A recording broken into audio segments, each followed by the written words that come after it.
What's up mga kababayan? Page trending here. Dito sa video natin ngayon ay ating panoorin tong day 12 ng impeachment trial ni VP Sara. Iniisa-isa na nga mga kababayan na ine-examine itong mga hard copy ng confidential funds ng OVP. Na dito sa video na to hindi maiwasang mag-object ng defense team ni VP Sara dito nga sa mga sagot ng witness ng COA. Pero bago ang lahat huwag niyo po sana kalimutan mag-like at subscribe para updated ka sa mga uploads ko araw-araw. At yun na nga no mga kababayan, dahil sa COA witness na ito parang napabuti pa nga dito sa impeachment trial ni VP Sara na makikitang hindi talaga napunta sa malita ang confidential funds kundi naalok talaga sa tama. Kung kaya naman hindi ko na patatagalin pa, heto na ang buong video. Yesterday, you presented a summary and a table of his findings based on the 845 acknowledgement receipts contained in the Three boxes. three boxes. Yes, Your Honor. And you presented some samples. I count 1, 2, 3, 4, 5, 6 examples rather. So you mean to say you want to present more acknowledgement receipts as samples as part of the tabulation of the witness? No, Your Honor. What we would like to do now and inquire from counsel for the respondent is if it's no longer necessary for your associates to look over the said acknowledgement receipts, Your Honor, if they can manifest that and to preempt any possible technical objection in the future on their cross-examination or upon offer of these exhibits, Your Honor. Because these exhibits will have to be offered in due time. And we do not want it as an objection to the offer that they were not able to compare the rest of the acknowledgement receipts, Your Honor. Now, to preempt that, if counsel is willing to forego with that potential objection, Your Honor, we're ready to proceed. You're talking of only the acknowledgement receipts for the period covering December 21 to December 31, 2022. Yes, Is Your that Honor. what you're referring to? I think I know what counsel for respondent will already say, but yes, counsel for respondent, what is your comment on the manifestation of the counsel for the panel of prosecutors? Your Honor, we haven't stipulated on anything, so I don't see why there's a need to compare, actually. We haven't stipulated on anything. Actually, Attorney Kapunan, counsel for the respondent already said yesterday that just subject to cross insofar Yes. as the non-stipulated matters is concerned. That's correct. The counsel for respondent stipulated on everything you asked for in your list of documents except for that. Except for the acknowledgement receipts for the period covering December 21 to 31, 2022. My understanding, counsel, is that you will be presenting samples from the tabulation or summary of the witness. And as I said, you presented already 6.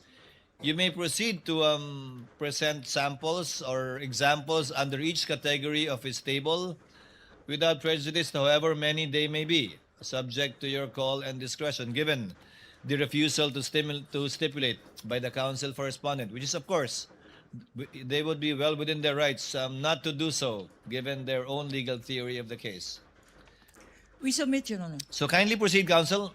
With the permission of this honorable court, same appearance. Good morning to the senator judges. Mr. Witness, yesterday, you were able to identify 845 going through these documents, acknowledgement receipts. Mr. Witness. Yes, ma'am. In these 845 acknowledgement receipts, which the prosecution marked as exhibits P-1-8-1 up to P-1-8-848, there is a portion there, and I will show you a sample on the screen. There is a portion in all of these acknowledgement receipts. At the bottom thereof, there is a signature in the phrase certified true copy. Can we present this witness with a sample acknowledgement receipt? Assisting counsel may approach from both parties. It's still Attorney Peña, right? Yes, Your Honor, and I remember. his mother will be happy again.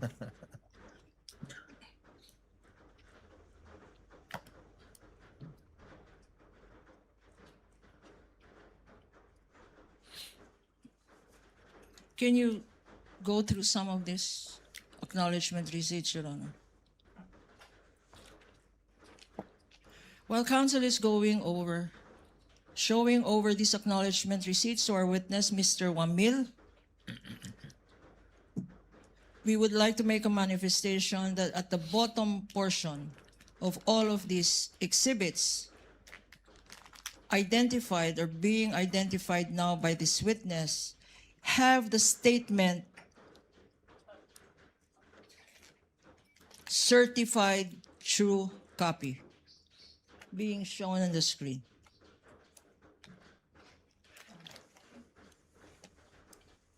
Mr. Witness, can you read? Yes, ma'am. It says certified true copy, and there is a name, Davin Bakay. Would you know who this person is? Yes, ma'am. Who Siya- is Mr. Bakay? Siya po ay admin staff ng COA ICFAO. Koa Ikfao. And his signature, there is a signature that appears over the name Davin Bakay. Whose signature is this? Sa kanya po. Why do Kay you Devin know? Bakay po. Nakita ko po siyang pumirma ng ibang dokumento at yung kanyang pirma sa mga dokumentong iyon ay kapares po ng kanyang pirma sa certified true copies. In all of these acknowledgement receipts that you have seen or saw yesterday, Yes, ma'am. is it the same Bakay that certified as to this photocopies being certified true copies? Yes, ma'am. Okay.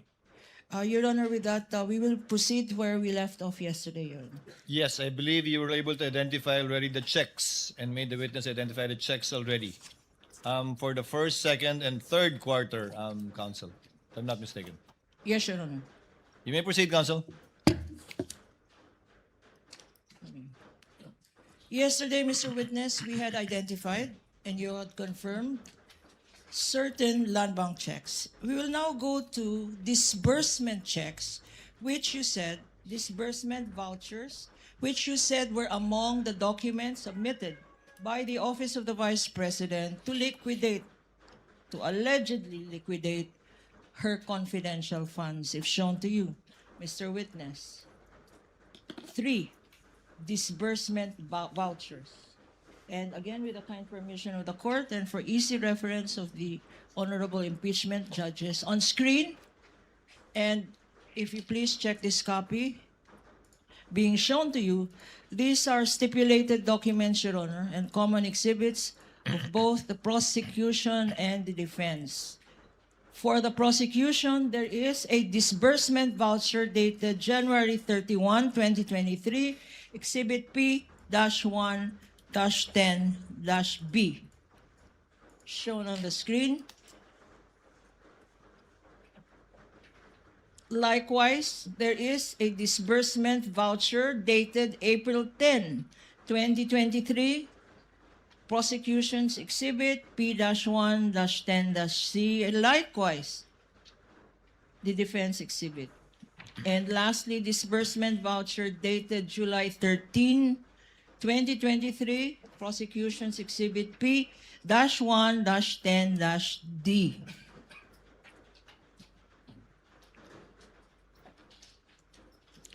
Mr. Witness, With the indulgence of counsel, just for the record, the same pieces of evidence identified by the counsel for the panel of prosecutors are also marked, respectively, as D-133-OVP, D-1-57, rather 33 OVP, D-1-57 OVP, and D-1-82 OVP for the respondent. Counsel may proceed. Thank you, Your Honor. Now, Mr. Witness, sinabi mo kahapon na itong mga disbursement vouchers ay sinubmit ng Vice President mismo, ng office niya. Yes, ma'am. Okay. Pakisabi sa atin, ano ba ang significance nitong mga disbursement vouchers na nakikita natin sa screen? Ang significance po ng disbursement voucher na ito po kasi yung mag-initiate nung kanilang pag-process nung cash advance. At dito rin po nagsacertify yung various signatories nung disbursement voucher. Ang disbursement voucher, sinabi mo, dito nag-uumpisa ang proseso? Yes, ma'am. Anong proseso yun? Ng kanilang pag-withdraw po ng kanilang cash advance for the confidential fund. Withdrawal ng cash advance para saan periods? There are 3 disbursement vouchers shown on the screen and which you had identified. For clarity, ano ang mga periods na kino-cover nitong disbursement vouchers na to? Based on these disbursement vouchers po, ang period covered ay yung first DV, first quarter of 2023, yung second DV, second quarter of 2023, at yung third DV po ay third quarter of 2023. So covered ang 3 quarters ng confidential funds. Based on these Now, documents po. Based yes. on these documents. We go now to another set. Oh, there is a signature here. Here in the middle, there appears a signature being flashed on the screen. Nakalagay certified expense, cash advance, necessary, lawful, and incurred under my direct supervision. You confirm, Mr. Witness? Yes, ma'am. Whose signature is this, if you know? This is the signature po of the Vice President Sara Duterte. And why do you know that this is her signature? Because the Office of the Vice President submitted po the specimen signatures of the signatories of their documents, and included in that submission po is the specimen signature of the Vice President, and her signature po on that specimen signatures is the same po with her signature on this document. Okay. Nakikita natin yung 3 signature ng Vice President sa disbursement vouchers na yan. What is the significance of her signature in these 3 disbursement vouchers, kung masasabi mo? Based on these documents po, sinertify ni Vice President na yung kanyang cash advances ay kailangan na ayon sa batas at na-incur po under her direct supervision. And ano ang observations mo dito sa 3 disbursement vouchers na to?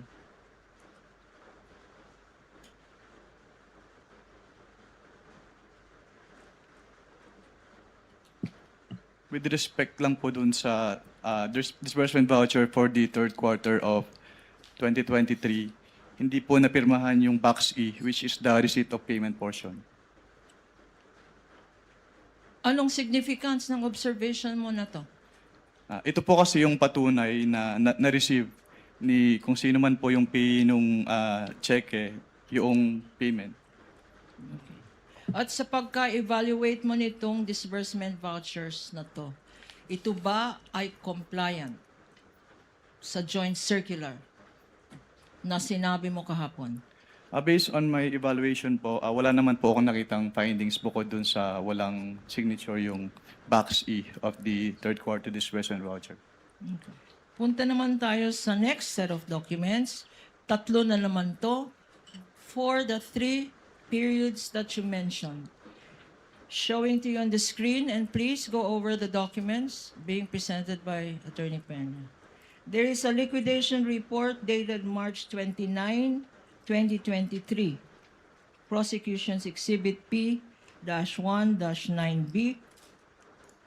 A liquidation report dated July 11, 2023, which is prosecution's Exhibit P-1-9C, and a liquidation report dated October 23, 2023, prosecution's Exhibit P-1-9D, a common exhibit stipulated by counsel for the respondent yesterday, Your Honor. We Again, confirm. with the indulgence of counsel for the panel of prosecutors, for the record and for the easy reference of Senator Judges, the 3 documents referred to by Attorney Kapunan respectively are marked as well by the respondent as D-1-30-OVP, D-1-55-OVP, D-1-80-OVP. Do you confirm, counsel? I confirm, Your Honor. Counsel for the panel of prosecutors, Attorney Kapunan, you may proceed. Thank you, Your Honor. In the middle of these 3 liquidation reports, there appears to be an indication, quote unquote, certified purpose of cash advance duly accomplished. You confirm that, Mr. Witness? Yes, ma'am. And there is a signature, again, appearing on top. There is a signature appearing thereat. Whose signature is this? This is the signature po of the Vice President Sara Duterte. And you're familiar with this for the same reason, Mr. Witness? Yes, ma'am. Okay. Now, what is the significance of the statement certified purpose of cash advance duly accomplished with the signature of the Vice President appearing in all of these certifications? Based on these documents po, ang significance po nun ay sinertify po ni Vice President na yung purpose ng kanilang cash advances ay na-accomplish po ng agency. And any observations as regards these 3 documents?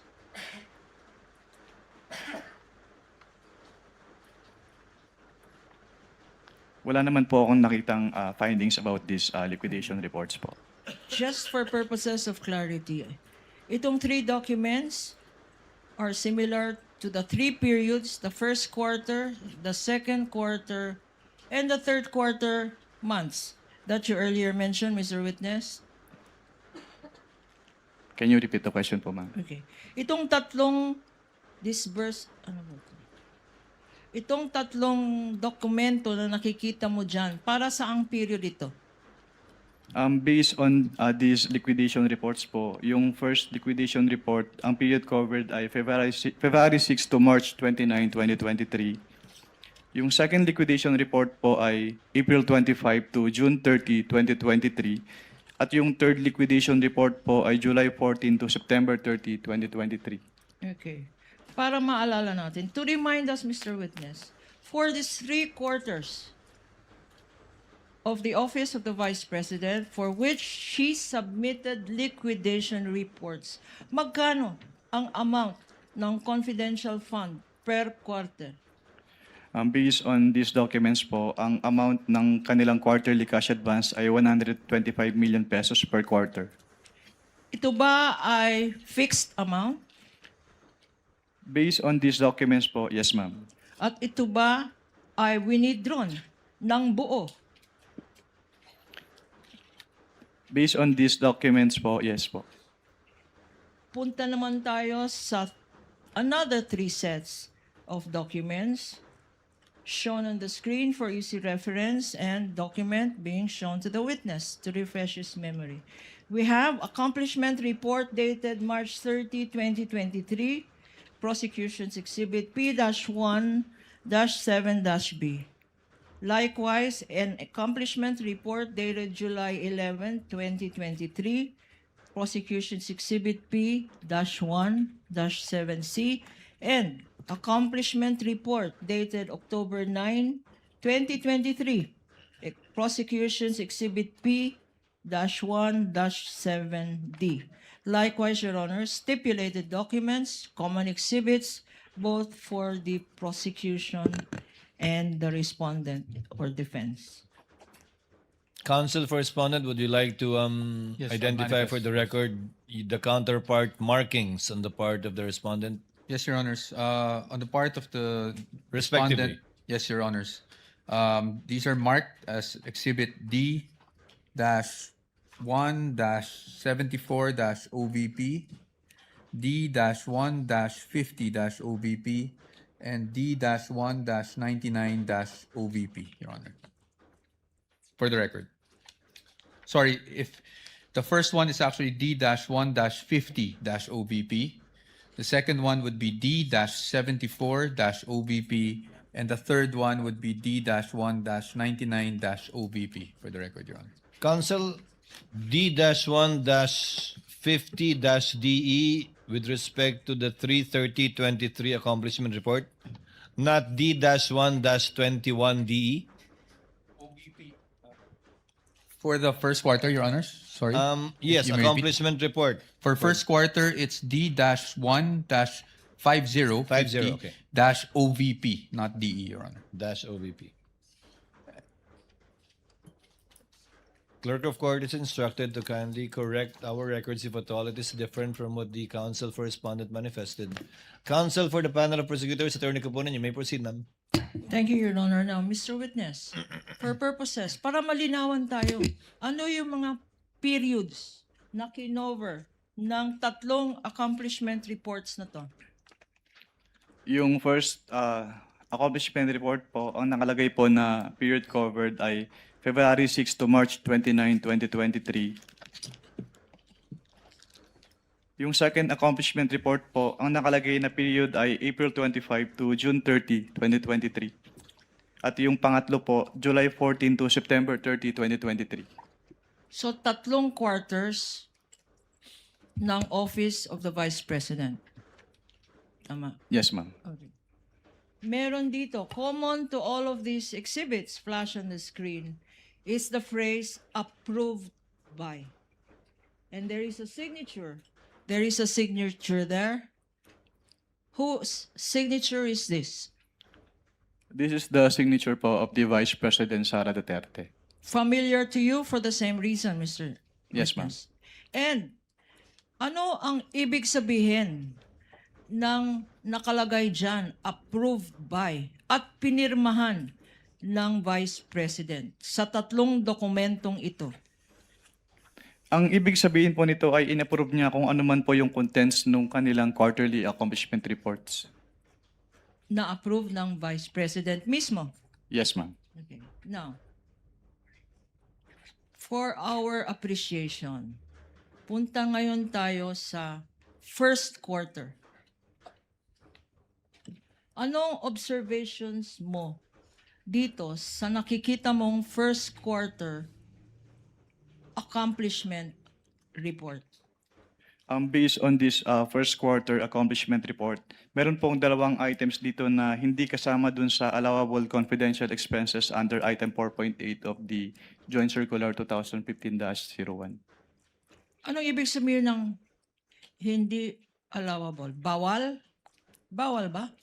Opo, kasi yung listahan po ng allowable confidential expenses under 4.8 ng Joint Circular ay exclusive. So kapag hindi po kasama doon, hindi po pwedeng paggapitan ng kanilang confidential fund.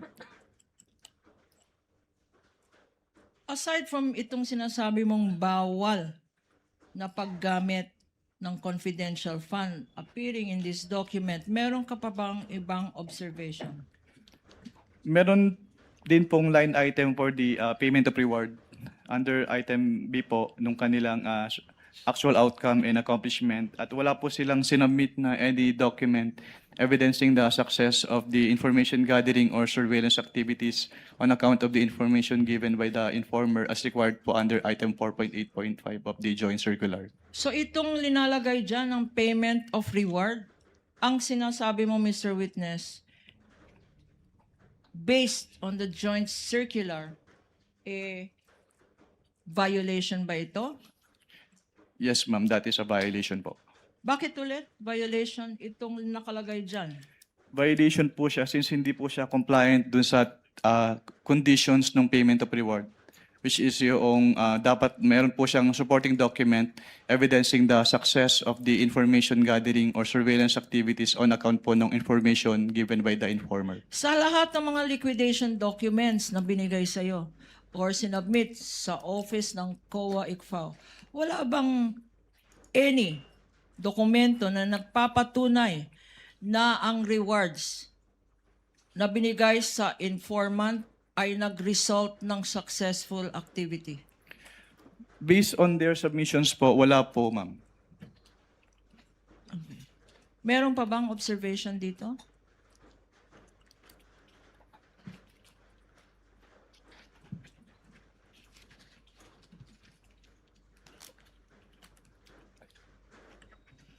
Wala na po. Punta naman tayo sa accomplishment report ng second quarter. Exhibit P-1-7C. Any observations? Ano naman ang masasabi mo dito sa accomplishment report na inapprove mismo ng Vice President Sara Duterte. Katulad po nung naunang accomplishment report, meron din po silang line items for provision of medical and food aid at payments of incentive or traveling relative to the confidential operations na hindi po among the allowable confidential expenses under item 4.8 of the Joint Circular 2015-01. Sinabi mo na meron nakalagay dyan medicines. Bakit sinabi mo na bawal o hindi allowed ito Dahil sa hindi, joint circular? hindi po siya kasama dun sa exclusive list of allowable confidential expenses under item 4.8 po. Ano pa ang na-observe mo dito? Meron din pong line item for the payment of reward for 12 million pesos, pero hindi po siya suportado ng any document evidencing. Your Honor, objection. I beg the indulgence of the... What is the objection of counsel? Your Honor, I gave some leeway earlier to the witness, but we moved to strike out the witness, strike out the answer of the witness as far as the payment of reward is concerned. Kasi ang pinag-uusapan lang naman natin dito, on its face, kung merong mali sa utilization of confidential intelligence funds in terms of the accomplishment report. He is now going into the findings, which is not part and parcel of this form, which is the accomplishment report, Your Honor. So, Not yet part of it. not yet. So what I'm saying is the payment of reward by itself is not a violation. Indicating the payment of reward here by itself is not a violation of the joint circular, Your Honor. Because we are not yet, if at all, at the AOM level Exactly, and or notices. But kindly reform, counsel. Objection sustained. Correct naman. Ito bang payment of rewards kasama dyan sa tinatawag na allowable expense ng confidential funds? Based on item 4.8 po, yes po, subject to the 3 conditions as enumerated po. Okay. Ano itong 3 conditions? Under item 4.8.5 of the joint circular, payment of rewards must be made to non-employees of the informers who must be non-employees of the agency concerned, subject first to the approval of the head of the agency, second to the submission of documents evidencing the success of the information gathering or surveillance activities on account given by the informer, and thirdly po, it must be directly related to the confidential operations of the concerned agency.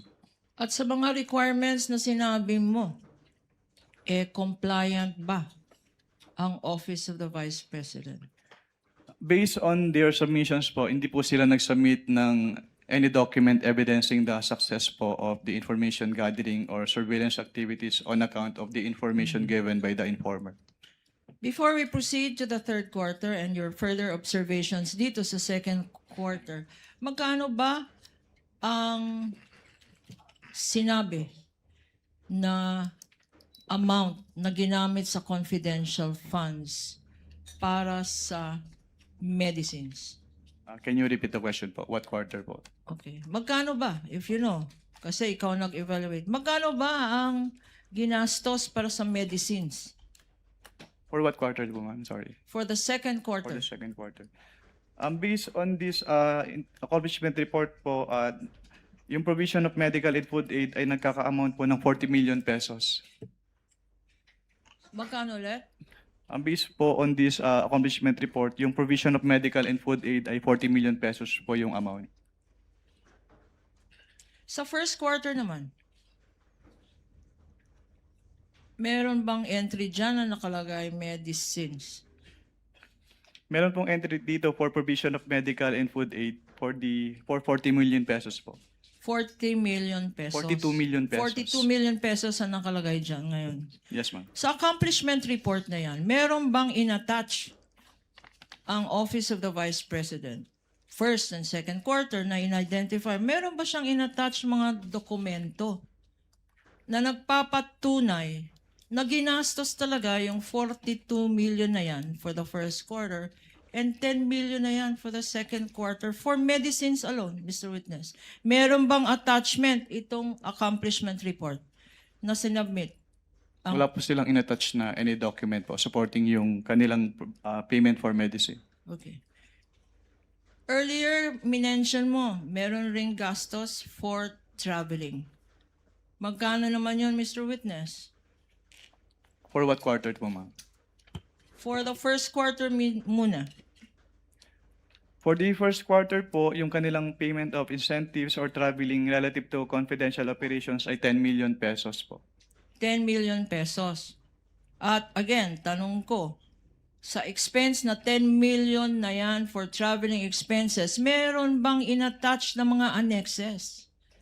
Diyan, para explain, paano ginastos sa travel ang 10 million? May mga attachments ba?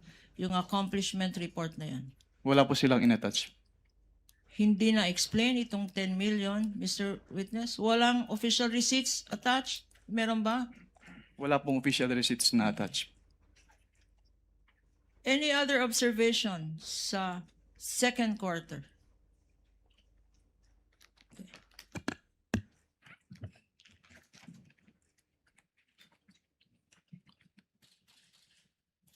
There you go. Okay.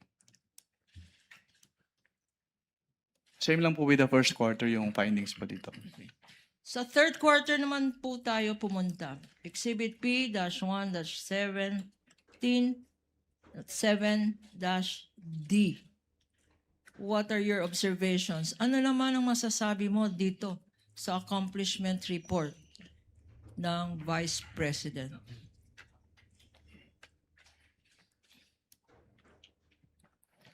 Meron din po silang payment of reward dito na worth 35 million pesos. Pero wala po silang inattach na any document evidencing the success of the information gathering or surveillance activities on account of the information given by the informer.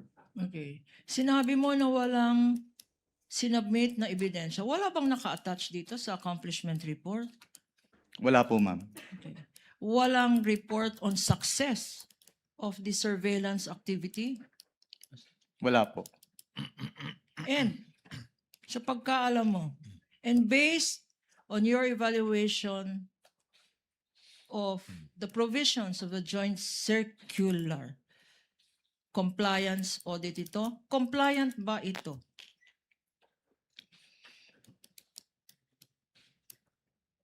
Hindi po siya compliant, ma'am. Bakit, Mr. Witness? Dahil wala nga pong supporting document po yung kanilang payment of rewards as required under item 4.8.5 of the joint circular. Sinabi mo 4.8 ng joint circular. Ito ba yung pinakita mo sa impeachment court kahapon? Yung 4.8 na yan. Yung provision? Isa po siya sa pinakita kahapon. Okay. Ngayon, magkano naman? Magkano yung item na yan sa third quarter report? For the third quarter po, ang amount ng kanilang payment of rewards ay 35 million pesos. 35 million pesos. Para sa isang quarter lang. Yes, ma'am. Para sa third quarter. Okay. Thank you, Mr. Witness. Punta naman tayo sa next set of documents na sinubmit rin ng Office of the Vice President para i-liquidate yung kanyang confidential funds for the first, second, and third quarter. I refer you now, flashed on the screen and being shown to you, are certifications submitted by the Office of the Vice President. Unang-una, certification of the Office of the Vice President dated March 30, 2023, Exhibit P-1-6-B. Pangalawa, OVP certification dated July 11, 2023, which is Prosecution's Exhibit P-1-6-C. At pangatlo, OVP certification dated October 9, 2023, Exhibit P-1-6-D for the prosecution stipulated upon by the respondent and likewise part of their defense exhibits. Yes, we confirm, Your Honor, and we would like to manifest that for the first quarter certification that is marked as Exhibit D-1-34-OVP.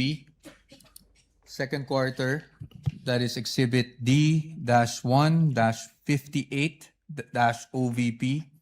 And for the third quarter, it's D-1-83-OVP for the defense, Your Honor. And your documents are certified true copies, counsel for respondent. That is correct, Your Honor. Counsel for the panel of prosecutors may proceed. Thank you, Your Honor. Now, please look at these certifications. Meron nakalagay dyan sa bottom ng page, attested. Anong ibig sabihin ng attested? Ang ibig sabihin po ng attested ay verify at confirm po as true nung signatory dito yung contents nung certification. At sino naman ang signatory na nakikita natin sa dokumentong ito? Based on this certification po, si Vice President Sara Duterte. At siya mismo ang nag-attest na tama lahat ang nakalagay dyan? Based on these documents po, yes ma'am. Okay. And you are familiar with the signature for the same reason, Mr. Witness? Yes ma'am.